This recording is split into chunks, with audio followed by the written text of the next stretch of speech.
If you don't know how to create an online training program, then this video is for you. I'm going to give you a live training that I gave to my paid clients that they paid thousands of dollars to learn from. So without further ado, I'm about to deliver a ton of value of how you can create and deliver an online training program to your athletes. I train over 250 athletes in just 10 months, all online. I now run a consulting company where I've helped over 100 coaches do the exact same thing. If you want access to the resources that I reference in this video and show in this video, then just click the link down below. It'll take you to a page. And all you got to do is put in your name, phone number, email. I'll go ahead, send it over to you. So without further ado, this is how to create an online training program for dummies. If you want to learn how you can actually implement this and join my program, join my community, then book in a call with me down below. But I'll see you in the video. I get so many questions about building an online training program that I'm like, fuck it. Like, I'm going to try and break it down as in-depth as possible. So I got 12 pages here for you guys plus examples. So if you guys are ready, then I'm ready. Maybe get like a 1 in the chat or something. That's what streamers do, or no? I don't know. That was past my time. But anyway, so this is creating an online training program for dummies.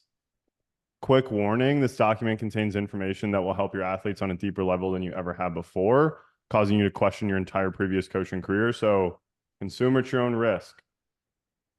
So what is an online training program? Before we dive into anything else, we need to get really clear on what an online training program even is. And think about an online training program like this. You're providing your athletes with a plan of what they need to be doing every single day. And you might ask yourself, doesn't every athlete need to be doing things a little bit differently? And the answer is yes, they do. Which is why it drives me absolutely crazy when somebody gets tripped up over the fact that they think they need to build a program out before they have the athlete. Your program is designed to help your athletes solve the problems that they're facing in order to achieve the goals they've set out for themselves. And the biggest mistake that coaches make is they start to itemize their work. And this is what most of you guys do. And this is hopefully why you join this program, so you can stop doing this.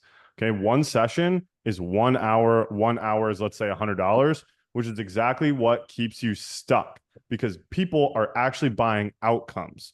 Okay, and you reading this or listening to this right now are probably still selling your time. The thought process you have is that 1 unit of X equals Y amount of dollars. Okay, you have to absolutely break that belief if you ever want a chance to have real success in business, much less coaching athletes online. You want to sell an outcome. So that's number 1.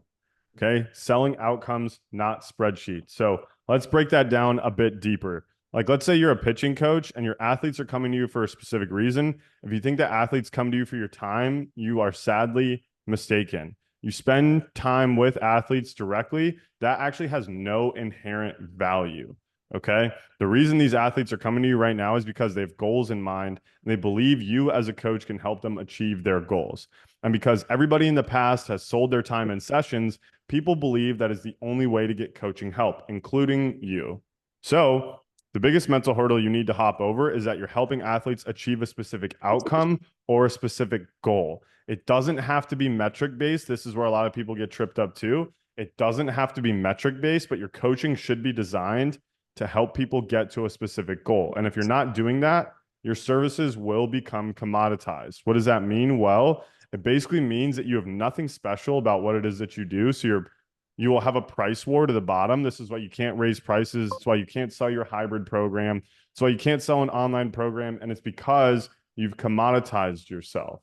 Okay. So for anybody out there who's like, oh, I'm trying to sell this, these videos, or I'm trying to sell this spreadsheet to my athletes and they're not buying it, dude. Like, nobody wants to buy it. It's like, of course. It's because you've positioned yourself as just another hitting coach who has these videos. What do these videos even fucking do? Right? So in order to stand out from the crowd, you need to create an outcome-based offer. This will allow you to charge higher prices, get longer commitments from your athletes, and get better results. So let's say I said like a one-on-one call with me is $1,000 an hour. I said that right to your face. You'd probably balk at the price. But if I told you for only $1,000, I will deliver everything you need to know in order to create, start, and scale an online training business past $30,000 a month in only an hour, it would be an absolute steal. You see the difference. The exact same actions are occurring, but the way the service is packaged is so much different. Okay, which is what allows me and my clients who get this to charge a premium price. So if you understand what I'm saying right now, you've unlocked a brand new way of thinking about your coaching, which is why I then tell people to sell their programs first, and they look at me all fucking confused because people think that you need to build an entire program out before you have one athlete. But the problem is, if you've never helped an athlete online to get to a specific outcome, then how would you know exactly what the path in 4 months is going to look like? You don't, which is why it's an absolute waste of your time to try and build out an entire program at once. The solution is to sign somebody into your program for pretty cheap if you've never done it before and start building for them week by week with the end goal in mind. Never take your eyes off of the outcome you're trying to help them achieve. Okay, the outcome is the reason why somebody is going to pay you. And each week you can adjust accordingly for that specific athlete, helping them overcome obstacles that come up throughout the journey. For example, if I was to go back and do online training for baseball players right now, this is what I would do. I would sign up an athlete into my program for 3 to 6 months for like $500. Super, super cheap. But this athlete is my guinea pig. Okay. It's not about this athlete. It's not about this payment. It's about the long term. Okay. My offer would be that I'm going to help you increase your power, adjustability, and overall production at the plate so you can get offers and recognition that you've been desiring your entire career. A little bit different than, hey, I have this online program with spreadsheets and videos, right? Essentially, I'm going to help this athlete hit better so they can get college offers. I just made it sound way fucking better. And my program is the vehicle to help them get to where they want to go. I'm selling the dream. I'm not selling the spreadsheets. Also, notice I did not say that I would build out an entire program for them. The reason why, it's a waste of your time. Okay, so let's go into the onboarding process. So what I would do is I would get on a call with this athlete after they paid me. Okay, after they paid me, I would get on a call with this athlete and walk through the entire situation. If their goal is to get college offers, I would figure out where they're at in their recruiting process, what their struggles are at the plate, and uncover the real reasons why they're not hitting the way they want. For this example, we'll identify that this athlete is struggling with pulling the ball in the air. He's just not hitting the ball that hard and he struggles with confidence. So what are the constraints preventing this athlete from playing in college? Okay. Number one, he needs to learn to pull the ball in the air, which is a skill or a technique issue. He doesn't hit the ball hard enough, which is a strength or athleticism issue. And he has no confidence, which is a preparation or a mindset issue. Okay. And once I've identified what the main constraints are that this athlete has in order to play at the next level, we need to figure out how we can make our ideas work for this specific athlete. So I'll ask this athlete a handful of questions to make sure I can help them best. Like, what does your weight room access look like? How often you go ahead on your own? Do you have a tripod? Do you have a partner?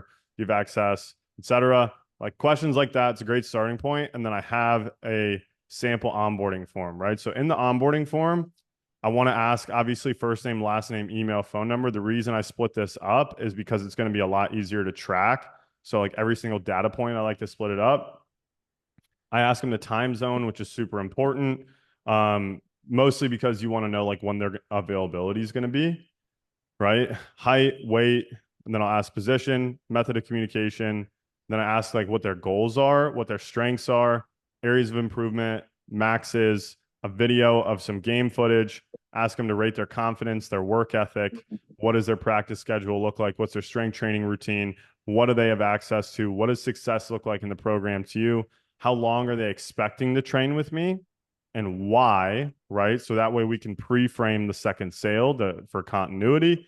And then what are their expectations of this program to help them get to their goals, right? So like, what do they expect from me? And then is there anything else that I would need to know about your situation before I develop an entire plan for you? So we're trying to understand the entire situation, right? And so for those of you guys out there that are like, oh my God, like Nick, I don't have an entire program. Like, no shit. It's because you don't know any of this information about your athletes, which is actually what you would need to know in order to truly help them.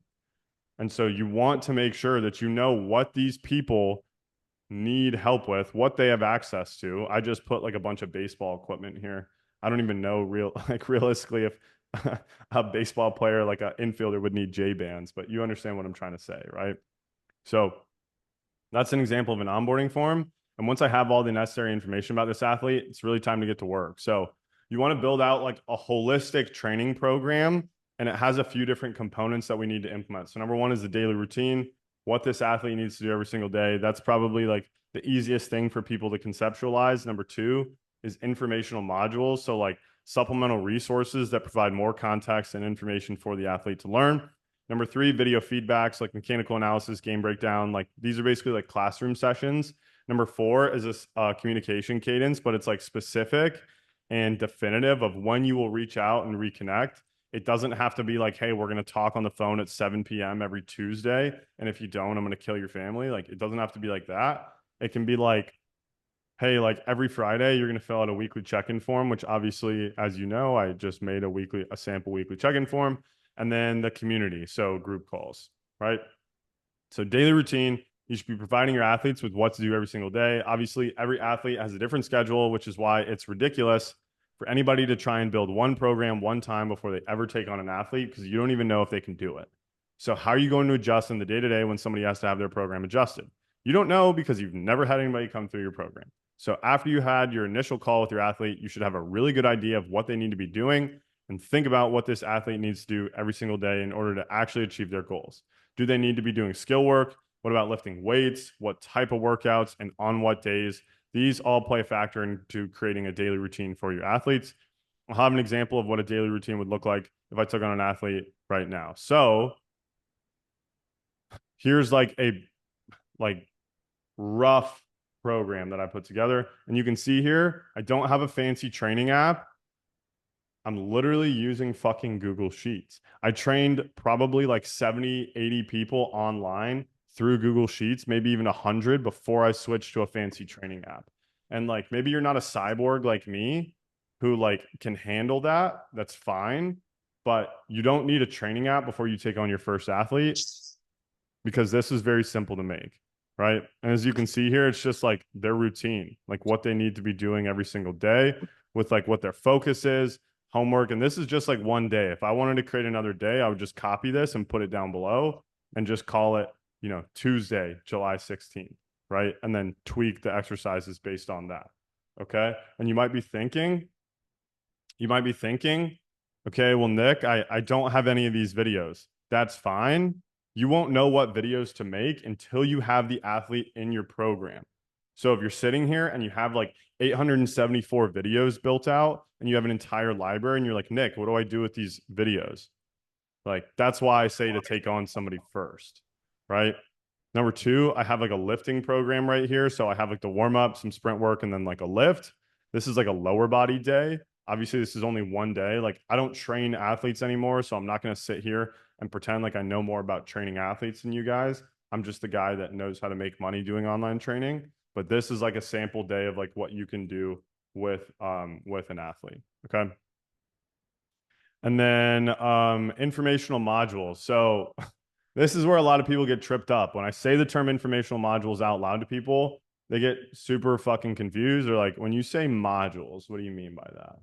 Right? Do you remember in high school or college when you were in class and your teacher had a PowerPoint presentation that was designed to teach you a concept? Or what if you were in class and all they were doing was teaching you about your sport? Do you think you would have paid more attention? The answer is probably fucking yes. That's what informational modules are. So they're taking a concept that you want to teach your athletes and creating a resource to explain it more in depth. You do not necessarily need to create an entire course on how to hit a breaking ball or how to throw a spiral, although I'm sure both of those would be super valuable. What you do need to do is create resources to teach people concepts that they need to know in order to apply what you're having them do every single day, right? And the reason why I'm such a believer in informational modules is because oftentimes as a coach, we say things to athletes in a session that we want them to do, but the athlete doesn't actually understand why we're having them do it. You want to explain the entire concept in depth, but it's going to take some time and some context for the athlete to really understand the full picture. So for example, an athlete could ask me why we want to make a certain move in our load when we're swinging. And if I only have a 60-minute session and it's minute 49 and I have another athlete coming in 11 minutes, I'm probably not going to take the 8 minutes to explain the full concept, right? That'll just burn the rest of the lesson. So I'll probably give them a short answer that kind of explains the concept. Then I'll send the athlete a video on Instagram later, hoping they get to it, right? Sound familiar? Probably.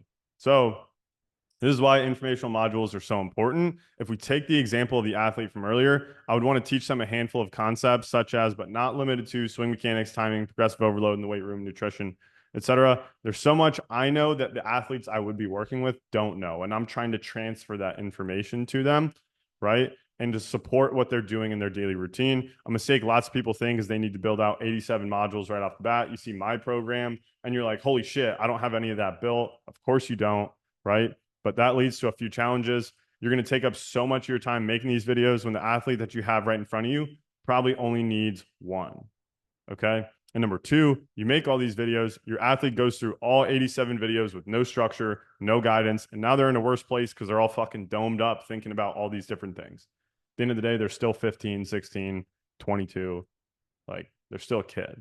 And I know that probably raises a question. What if I give them too much information? Well, it's your job as a coach to make the information digestible and understandable without giving them too much information at once, which is why I will reiterate this. You don't want to try and build all this shit out at once. You want to build it as you go so you can give little pieces to your athletes as they need it, as they have questions.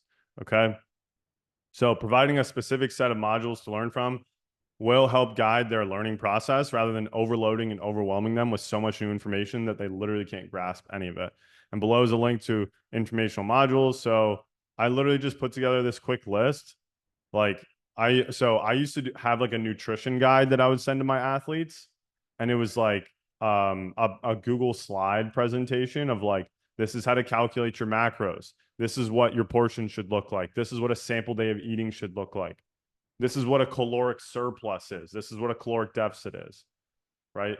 These 15-year-olds have no idea what that is. And if you've played sports for a long time and you took training seriously, you probably know that. But these kids don't. And it's super important, especially if they want to gain weight. Okay, number two, like an MLB swing breakdown, right? So I could just pull up a video of like, let's say Juan Soto or Aaron Judge and do a breakdown and be like, look at how he's doing all the things well that you are deficient in your swing. Look at how he's executing on it, or somebody that is similar to them, right? I like comps.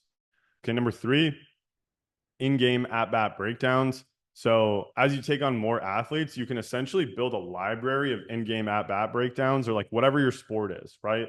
So for example, if I was coaching hitters, I would basically force people to send me one at bat every single week while they're in season. I would break it down and then I would host it in a library to where like every single time somebody comes in the program, they can watch those at bat breakdowns, right?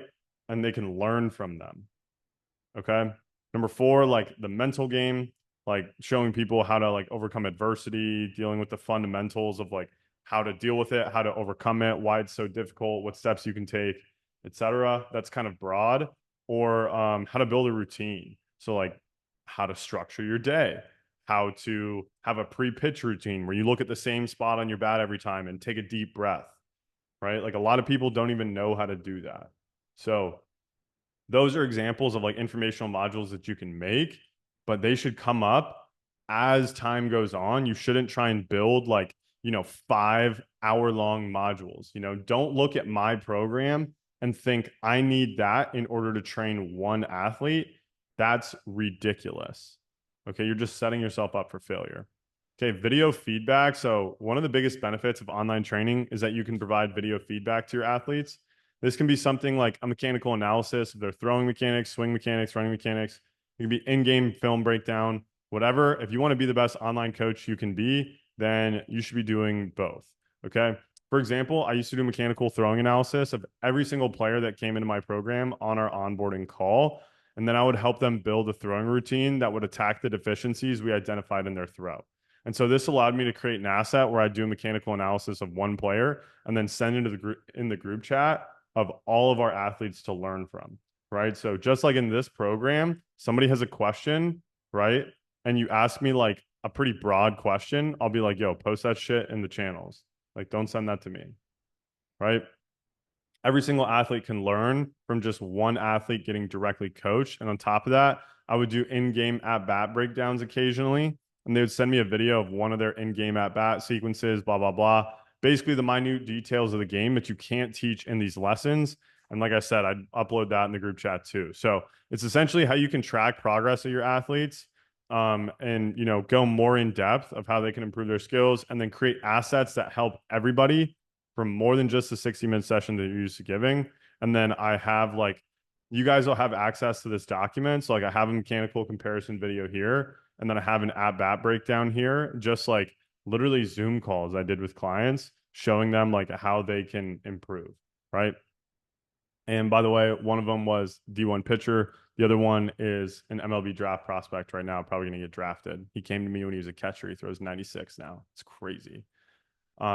So communication cadence, a vital piece to an online training program is to have a definitive communication cadence with your athletes. So like most of you guys will say to your athletes, like, okay, reach out to me whenever you have questions. And what you'll learn is that most people won't reach out to you when they have questions for whatever reason. So in order to guarantee the success of your athletes, you want to have reach outs and checkpoints within your program. And so a reach out is when you outbound message your athlete and touch base with them to see how they're doing. And so you want to have a specific cadence of how often you'll reach out to your athletes, and you want to make them aware of that right from the start. So for example, you can tell your athletes that every single week you're going to message them for an update, which can be accompanied with a check-in form that you'll have your athletes fill out. And so if you create a weekly check-in form, this is how you can keep a pulse on your athletes, make sure you're on the right track, and address any concerns as they come up. On top of that, you want to have checkpoints in your program, right? So I would recommend that within these checkpoints, that's when you get like one-on-one calls with your athletes. So at the beginning of your program, you might get on a call with your one and only athlete almost every single day. Once you have 30 to 40 athletes, you'll quickly realize you cannot do that shit anymore. You need to space it out. And so the goal would be to get on check-in calls with your athletes, like let's say every month, and then have your check-in forms act as a way for you to stay up to date and message them throughout the week. Okay. Kids love being on their phones and honestly learn best from technology. So like, let's lean into that. Plus, when you start to build out a community, that's honestly when things get really fun. And then I have an example of a weekly check-in form right here. And it's pretty much the same shit as the onboarding form, but it's like I'm asking for their weight because I'd probably be helping them gain weight. Like biggest win, biggest loss. Talk about a time when they overfaced adversity and overcame it, how closely they followed the program, rate their week, video of their swing, one thing they've been trying to solve on their own but can't. If I could do one thing to make your experience better, how can you improve going into next week to make the best week of your life? What do you need to do the exact same this week to make sure you repeat your successful actions? Do I need to make any adjustments to your plan this week? If so, what needs to be adjusted? So like pretty much like open-ended questions to get these motherfuckers talking and tell you more about the program. Can we get a copy of that form? No, you're good, bro. Yeah, of course. um, okay, community. So the biggest regret I have from my remote training program is that I didn't start building a community of athletes sooner. So what I mean by community is basically a place where your athletes can all talk and interact with each other, similar to what we have in this program. This not only creates a sense of togetherness, but it will incentivize people to work even harder. So like, for example, when a client sees a post in the wins channel, it's motivating, right? Because you might be struggling, not knowing even if it's possible, but then you see somebody who started the exact same time or after you, and you're like, holy shit, this dude's crushing it. Like, how is he doing that? So it makes you want to be better because you know that it's possible. You can host community for free on apps like GroupMe or Slack. I know I said I was going to show you how you do all this for free, but if you wanted an all-in-one platform, school's only $99 a month. I get paid out a referral fee every single month. So if you want to pay me $39 a month, use that link. But once you have a place where your athletes can message and message you, it's time to start hosting group calls. Pick a time that you know your athletes can come to. And the best way to do this is simply by asking your athletes what time works best for them, right? Get on a Zoom call with your athletes one time per week and have them interact with each other. And topics for group calls can be like live Q&As, in-depth workshops, guest speakers, video reviews, etc. The only two rules that I have for group calls is to actually do them and record them. You want to record them for your athletes to go back and watch in their spare time. It allows you to answer questions live, minimize the one-to-one calls you take, and develop a sense of togetherness. As your program grows, you can add more and more and more group calls. So these also can act as assets, just like what I'm currently doing right now. So this is being presented to you guys live right now, and then I'll repurpose it as a lead magnet for somebody to opt into this document, and then I'll record version of this presentation with an intro and a conclusion, and then upload it to YouTube, right? So group calls, big time leverage, and we want more of that. So hopefully by now you should know exactly what you need to do in order to create a valuable online training program with examples and the psychology behind it. Okay. You should know why we want to sell an outcome, how to create your program around your first athlete, the sport you should provide, how much information you should give them, what communication you should speak with them, and how to build a community around it. The golden question of remote training is this: if all you take away from this is, if I had to guarantee that this athlete achieved the outcome that I said I was going to help them get to, what would I have them do and how would I support them to get to that goal? If you literally only do that, it'll change everything for you. It'll simplify the entire process. So I know I probably just threw a shit ton of information. I will be giving you guys all of these documents, the script that I just walked through, the sample onboarding form, the sample program, the sample of modules, and the weekly check-ins. That was a live training I gave to my paid clients. So if you want to learn how you can implement this information for yourself, book in a call with me or my team down below. We're super excited to speak with you, and we'll catch you in the next one.